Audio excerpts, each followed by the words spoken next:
lang naman ito, di ba? Ayan, so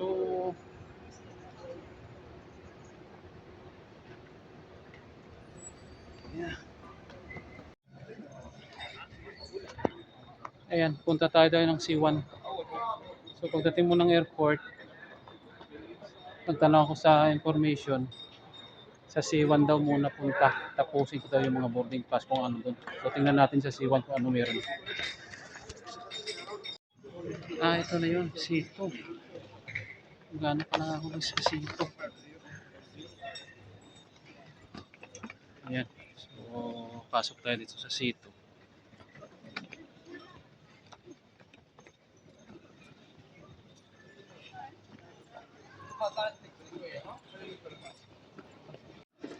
Ayan, pagkatapos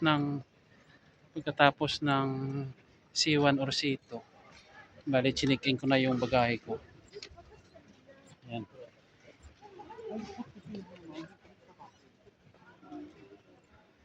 Ayan, chinikin ko na yung bagahe ko, tapos ito na. Pasok tayo dito. Yung kung saan to. Ayan, tapos yan, mag-i-scan dyan. Ayan, so pasok na tayo.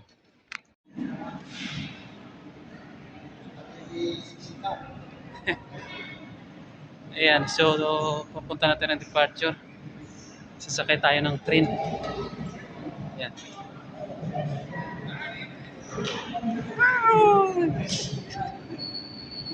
Ayan, ayan sa kabila, umalis na.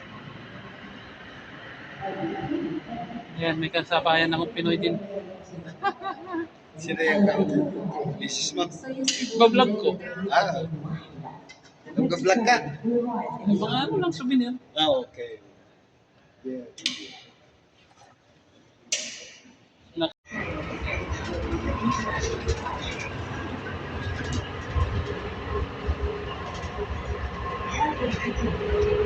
Ayan, so mag-elevator kami. Backyard na naman. Pagkalabas ng train, lakad konti, elevator na naman. Ayan. So ito na yung parang duty free.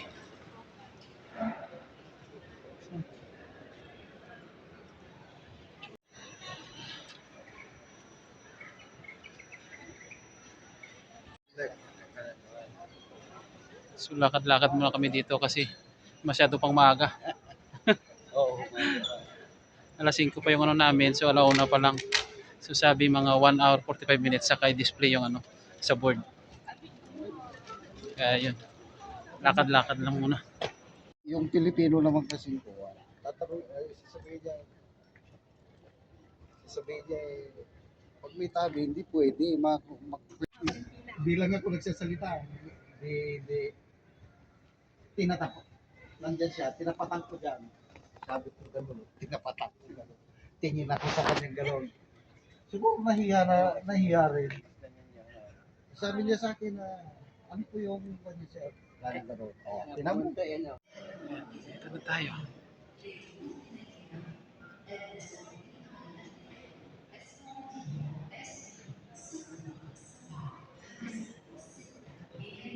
Yes.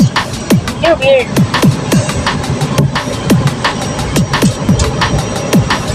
Okay. Ito nawa man.